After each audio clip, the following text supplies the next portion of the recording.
आज की वीडियो में हम समझेंगे इनकम इलास्टिसिटी ऑफ डिमांड क्या होता है। पिछले वीडियोस में हमने समझा था डिमांड क्या होता है, लॉ ऑफ डिमांड क्या होता है, फैक्टर्स अफेक्टिंग डिमांड क्या होता है, प्राइस इलास्टिसिटी क्या होता है, उसके अलग अलग टाइप्स जैसे perfect elastic, perfect in elastic, ये सब कुछ हमने पिछले वीडियोस में समझा था। अगर आपने वो वीडियोस नहीं देखे तो आप प्लेलिस्ट सेक्शन में जाके देख सकते हैं। और वैसे ही 500 प्लस एजुकेशनल वीडियोस जो कॉमर्स एजुकेशन के ऊपर बेस्ड हैं वो मैंने ऑलरेडी अपलोड कर दिए हैं प्लेलिस्ट सेक्शन में, आप वो भी जाके देख सकते हैं। आज के वीडियो में हम लोग समझेंगे what do mean by income elasticity of demand. लेकिन वीडियो स्टार्ट करने से पहले एक बार मैं आपको याद दिला दूं कि अगर आपने मेरे चैनल को सब्सक्राइब नहीं किया तो प्लीज सब्सक्राइब जरूर करिएगा और अपने फ्रेंड्स के साथ जरूर शेयर करिएगा। मेरा टारगेट है कि मैं क्वालिटी एजुकेशन प्रोवाइड कर सकूं, वो भी फ्री ऑफ कॉस्ट यूट्यूब के माध्यम से ज्यादा स्टूडेंट्स को। तो चलिए आज का वीडियो स्टार्ट करते हैं जो है इनकम इलास्टिसिटी पे। सबसे पहले हम लोग समझते हैं what do mean by income elasticity. Income elasticity of demand का मतलब होता है कितना असर पड़ता है डिमांड ऑफ कमोडिटी के ऊपर, किसकी वजह से, इनकम ऑफ कंज्यूमर की वजह से। स्वाभाविक बात है जब इनकम हमारी बढ़ती है तो हम लोग ज़्यादा परचेसिंग करते हैं, लेकिन कभी कभार ऐसा भी होता है कि जब कंज्यूमर की इनकम बढ़ती है तो वो कोई प्रोडक्ट खरीदना बंद कर देता है या कम कर देता है। तो ऐसा नहीं है कि हर बार इनकम बढ़ने से कमोडिटी की डिमांड बढ़ेगी ही, कई बार कम भी होती है और कई बार ऐसा भी होता है कि इनकम का कोई असर ही नहीं पड़ता डिमांड ऑफ कमोडिटी पे। तो वही चीज जो बताता है उसको बोलते हैं हम लोग इनकम इलास्टिसिटी ऑफ डिमांड। तो डेफिनेशन कितनी इजी है, proportionate change in demand of a commodity due to proportionate change in income of consumer. मतलब कंज्यूमर की इनकम में क्या चेंज आया उसकी वजह से डिमांड ऑफ अ कमोडिटी पे क्या चेंज आया उसको बोलते हैं हम लोग इनकम इलास्टिसिटी। तो वो लिखा हुआ भी है, देखते हैं। Income elasticity of demand can be defined as proportionate change in demand of a commodity due to proportionate change in income of consumer। के कंज्यूमर की इनकम की वजह से डिमांड ऑफ कमोडिटी के ऊपर क्या असर पड़ता है उसको हम लोग बोलते हैं income elasticity of demand. Easy. अब इसमें तीन टाइप्स भी आते हैं तो वही लिखा हुआ है। Income elasticity of demand is mainly of three types. पहला पॉजिटिव इनकम इलास्टिसिटी, दूसरा नेगेटिव इनकम इलास्टिसिटी और तीसरा zero income elasticity of demand. ये तीनों क्या होते हैं वो हम लोग डिटेल में अभी समझते हैं। सबसे पहले बात करते हैं positive income elasticity of demand. What do you mean by positive income elasticity? जब कंज्यूमर की इनकम बढ़ती है और उसकी वजह से डिमांड ऑफ कमोडिटी भी बढ़ जाती है तो उसको बोलते हैं पॉजिटिव इनकम इलास्टिसिटी। मतलब इनकम के बढ़ने से डिमांड ऑफ कमोडिटी के ऊपर अच्छा असर पड़ता है, दैट इज डिमांड भी बढ़ जाती है, उसको पॉजिटिव बोलते हैं। तो वो लिखा है when an increase in income leads to increase in quantity demanded. जब इंक्रीज इन इनकम की वजह से क्वांटिटी डिमांड भी इंक्रीज हो जाती है, it is known as positive income elasticity. तो उसको हम लोग बोलते हैं positive income elasticity. Simple. For most goods income elasticity of demand is positive. मैंने जैसे कि बताया कि ज्यादातर गुड्स में ऐसा ही होता है, जब इनकम बढ़ती है तो डिमांड ऑफ कमोडिटी भी बढ़ जाती है, लेकिन ये हर गुड्स पे एप्लीकेबल नहीं है। अब पॉजिटिव इनकम इलास्टिसिटी के अंदर भी तीन टाइप आते हैं, वो कौन से आते हैं वो अब समझते हैं।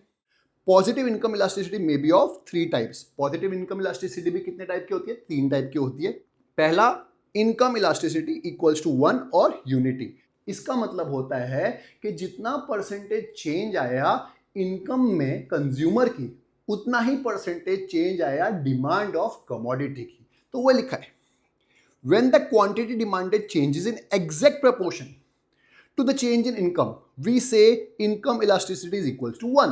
जैसे एग्जाम्पल दिया है, a 10% change in income leads to 10% change in demand। अगर 10% इनकम में चेंज आया उसकी वजह से 10% ही डिमांड में चेंज आया तो उसको हम लोग बोलेंगे इनकम इलास्टिसिटी इक्वल्स टू 1। मतलब अगर कंज्यूमर की इनकम 10% से बढ़ गई और उसकी वजह से डिमांड ऑफ कमोडिटी भी 10% से बढ़ गई तो उसको क्या बोलेंगे हम लोग? इनकम इलास्टिसिटी इक्वल्स टू 1, क्योंकि दोनों के परसेंटेज सेम है। अब बात करते हैं income elasticity greater than 1। Greater than 1 का मतलब क्या है? जब डिमांड ऑफ कमोडिटी में ज्यादा चेंज आया as compared to change in income. मतलब इनकम में थोड़ा चेंज आया लेकिन डिमांड में ज्यादा चेंज आया। एग्जांपल के तौर पे इनकम बढ़ गई 5% से लेकिन डिमांड ऑफ कमोडिटी बढ़ गई 7% से, तो उसको बोलते हैं ग्रेटर देन 1। तो वो लिखा हुआ है when the proportionate change in quantity demanded is more than the proportionate change in income। जब क्वांटिटी डिमांड के अंदर ज्यादा चेंज आया एज कंपेयर टू इनकम तो उसको बोलते हैं ग्रेटर देन 1। तो वो लिखा हुआ भी है। Example, a 10% change in income leads to 15% change in demand। अगर 10% चेंज आया इनकम में, उसकी वजह से 15% चेंज आया डिमांड में, तो उसको क्या बोलते हैं? Greater than 1। सिंपल। और तीसरा आता है इनकम इलास्टिसिटी लेस देन 1। ये आप गैस कर ही सकते हैं, जब इनकम में ज्यादा चेंज आया लेकिन डिमांड में कम चेंज आया तो उसको क्या बोलते हैं? Less than 1। For example, income 10% से बढ़ गई लेकिन डिमांड बढ़ी तो सही, लेकिन सिर्फ 7% से ही बढ़ी, तो उसको क्या बोलेंगे? Less than 1। तो वो लिखा हुआ भी है, when the proportionate change in quantity demanded is less than proportionate change in income। जब क्वांटिटी डिमांड में कम चेंज आया एज कंपेयर टू इनकम, तो उसको क्या बोलते हैं? Less than 1। एक बात नोट करिएगा, पॉजिटिव में यही हो रहा है कि इनकम बढ़ रही है तो डिमांड भी बढ़ रही है। ऐसा नहीं कि डिमांड कम हो रही है, बढ़ ही रही है, लेकिन हम लोग देख रहे हैं कितनी परसेंट बढ़ रही है। जब 10% इनकम बढ़ी और डिमांड भी 10% से ही बढ़ी, तो उसको बोलते हैं इक्वल्स टू 1। जब 10% इनकम बढ़ी लेकिन डिमांड 10% से ज्यादा बढ़ गई, समझ लो 12% बढ़ गई, तो उसको बोलते हैं ग्रेटर देन 1। लेकिन जब इनकम बढ़ी 10% से लेकिन डिमांड सिर्फ 7% से ही बढ़ी, तो क्या बोलेंगे? Less than 1। In any case demand बढ़ ही रही है लेकिन परसेंटेज में ज्यादा या कम बढ़ रही है, तो उसको क्या बोलते हैं? मोर देन 1, इक्वल टू 1 या लेस देन 1। सिंपल। अब बात करते हैं सेकेंड टाइप की, that is negative income elasticity of demand. इसमें क्या होगा, जब हमारी इनकम बढ़ती है तो कुछ कमोडिटी की डिमांड घट जाती है। फॉर एग्जाम्पल, एक लेबर क्लास पर्सन जब उसकी इनकम ज्यादा बढ़ जाती है तो वो बाजरा खाना बंद कर देता है और गेहूं खाना शुरू कर देता है। तो जैसे उसकी इनकम बढ़ी तो होना क्या चाहिए था? बाजरे की डिमांड बढ़नी चाहिए थी, लेकिन ऐसा होता नहीं है। वो बाजरे को छोड़ के गेहूं खाता है क्योंकि उसको लगता है अब तो वो अमीर बन चुका है। तो बाजरे की डिमांड क्या हो जाती है? कम हो जाती है। तो इसको बोलते हैं नेगेटिव इनकम इलास्टिसिटी। मतलब इनकम के बढ़ने से किसी प्रोडक्ट की डिमांड घट जाती है तो उसको बोलते हैं नेगेटिव इनकम इलास्टिसिटी। तो वो लिखा हुआ भी है, when an increase in income leads to fall in quantity demanded। हमारी इनकम बढ़ने की वजह से डिमांड पे नेगेटिव असर पड़ा, it is known as negative income elasticity. तो उसको क्या बोलेंगे हम लोग? Negative income elasticity. In case of गिवन गुड्स या इंफीरियर गुड्स, जैसे मैंने अभी एग्जांपल दिया आपको, तो वो लिखा है इन केस ऑफ गिवन गुड्स और inferior goods income elasticity is negative. Example जो मैंने दिया था वो आप लिख सकते हैं और इसका चार्ट भी आप ऐसा बना सकते हैं। सिंपल। और लास्ट आता है zero income elasticity of demand. What do you mean by zero income elasticity? जब इनकम में चेंज की वजह से डिमांड पे कोई असर पड़ता ही नहीं है, चाहे इनकम बढ़े चाहे इनकम कम हो, डिमांड वैसी की वैसी ही रहती है। That is there is no change in demand of commodity. तो उसको हम लोग बोलते हैं zero income elasticity of demand. तो वो लिखा है, when there is no change in demand in spite of rise और fall in income of consumer. जब इनकम बढ़े चाहे कम हो, डिमांड के ऊपर कोई असर नहीं पड़ रहा है, तो उसको बोलते हैं zero income elasticity of demand.